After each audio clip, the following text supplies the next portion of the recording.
Hi, Foothills family. We pick back up in chapter 8, and Jesus is teaching in the temple.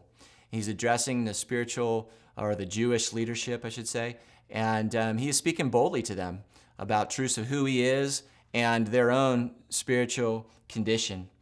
And it says that some, or many, came to believe in him. And now in verse 31, Jesus is going to specifically address those who believed. It says, Jesus was saying to those Jews who had believed him, "If you continue in my word, then you are truly disciples of mine, and you will know the truth, and the truth will make you free." So Jesus said, if you continue in my word, let's remember these were not biblically illiterate people. They knew the Bible. However, they just didn't understand that Jesus was the fulfillment of Scripture, that Scripture spoke of him, and he was the true representative of God. And he says, if you continue in my word, meaning not just receive some of the things I'm teaching you today, but to embrace all of my teaching and to continue to follow it, then you will be my disciples, and then you'll know the truth as, you'll know as you ought to know, and that will make you free. Now, when Jesus said that, he must have known that that was going to cause them to ask the question. They said, what do you mean? In verse 33, they answered him, "We're Abraham's descendants and have never been enslaved to anyone. How is it that you say we will become free?" See, they objected to that because as Abraham's children and ones that had not been enslaved, they didn't think they were enslaved to anything. And so Jesus was challenging what they trusted in and what they rested in, the fact that they were descendants of Abraham. So Jesus answered in verse 34, "Truly, truly, I say to you, everyone who commits sin is the slave of sin." So Jesus reveals here what kind of slavery he came to stop. It wasn't stopping, he didn't come to stop a political oppression with human force, but he came to fix a spiritual condition by the power of God, the condition of being under the power of sin and death and held by sinful passions and desires. In verse 34, verse 35, it says, Jesus said, "The slave does not remain in the house forever. The Son does remain forever. So if the Son makes you free, you will be free indeed." See, in a house, a son has security to remain there as the heir and having that right.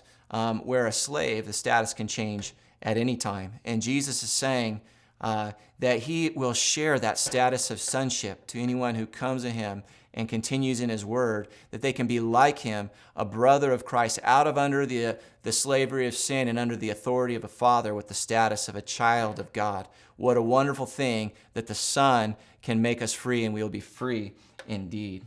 In verse 37, he says, "I know that you are Abraham's descendants, yet you seek to kill me, because my word has no place in you." He goes on in 39 to say, "If you are Abraham's children, then do the deeds of Abraham. But as it is, you are seeking to kill me, a man who has told you the truth which I heard from God. This Abraham did not do. You are doing the deeds of your father," your real father. You see, their claim to be Abraham's descendants was contradicted by their behavior. And so Jesus said, look, you're not doing, if you're of Abraham, you'd be doing what he would do. He would believe God. He would receive the one who sent me. He wouldn't be trying to kill him. And so the irony here was that Jesus was the fulfillment to the promise given to Abraham, that Abraham and his descendants would be a blessing to all the families of the earth. And so these Jewish leaders were showing that they were not of Abraham by their actions. In verse 43, Jesus said, "Why do you not understand what I'm saying? It is because you cannot hear my word." And so throughout this chapter, the aversion that they had to Jesus' word is repeated. Jesus said, they cannot hear my word in verse 43. My word has no place in you in verse 37. In verse 45, he says, "I speak the truth, but you don't believe me."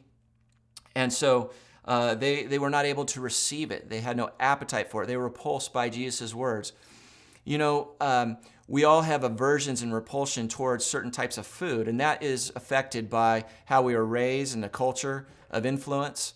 I remember going out to eat with someone from Kenya, and on the menu there was crab, and I remember his face of disgust, because that's how any Kenyan would feel about crab. It might as well have said tarantula on there, because that's how disgusting it was to him that we would eat crab.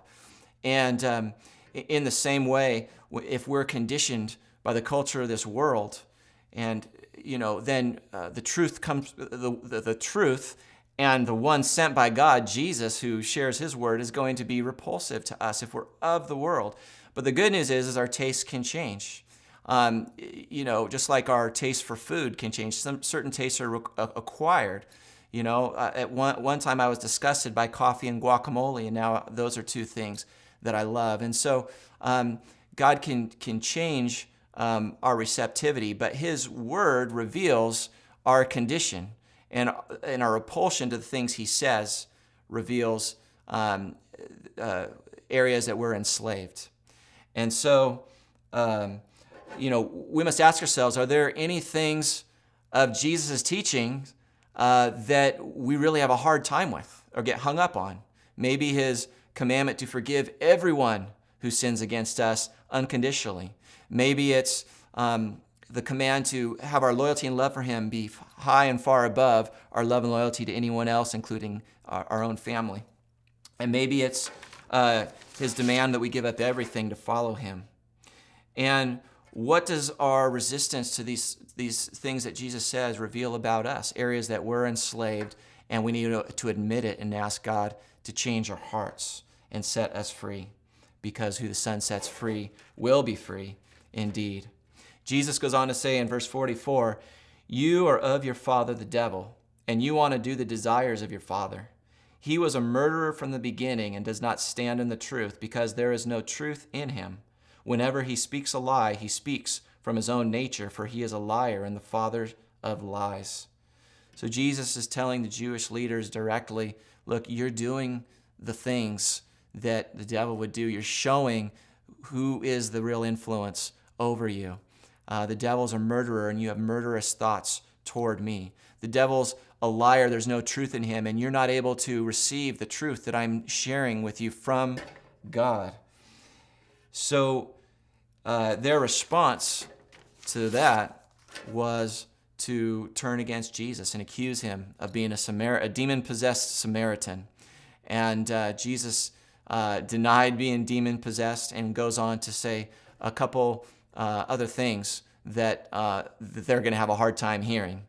For instance, he says that in verse 51, that anyone who keeps his word will never see death. Well, they're thinking, who are you? Abraham and the prophets died. Who do you think you are? And then Jesus says in the end of verse 58 that before Abraham was born, I am. And so Jesus uses the name that God had given Moses to tell the Israelites who had sent him. Tell him, I am has sent you. And at this, they picked up stones ready to kill Jesus. And Jesus escapes in this case. Another question for us is, do we struggle to share the truth from God out of fear that we're going to offend people, or that we're going to be labeled demon-possessed or haters or whatever it might be? Are we willing to, out of a love for God and people, share the truth with the risk of stirring things up, hurting people's feelings? Jesus showed boldness. He showed a good example that should encourage us to share the gospel with boldness, that although it might put some off, there are going to be some, just as there were that day, who will receive it and who will be saved because the truth was spoken. See, the truth that Jesus spoke affected people, and they received it not because of how persuasive he was, because if it was by his persuasiveness, they all would have been saved. But really, it revealed their condition, who they were of, had they allowed God to prepare their hearts to hear and receive the truth. And when we share the truth with boldness and with courage, it will fall on those that God has prepared to receive it, that it will ring true, that it will sit right, that it won't be repulsive. They will be prepared to hear it, and they will be saved because of that. So let us take Jesus' example and proclaim his truth with boldness, and let us also bring to him the areas that we struggle with to receive what he says and ask him to give us an appetite for his truth. And that's it. God bless you, Foothills family.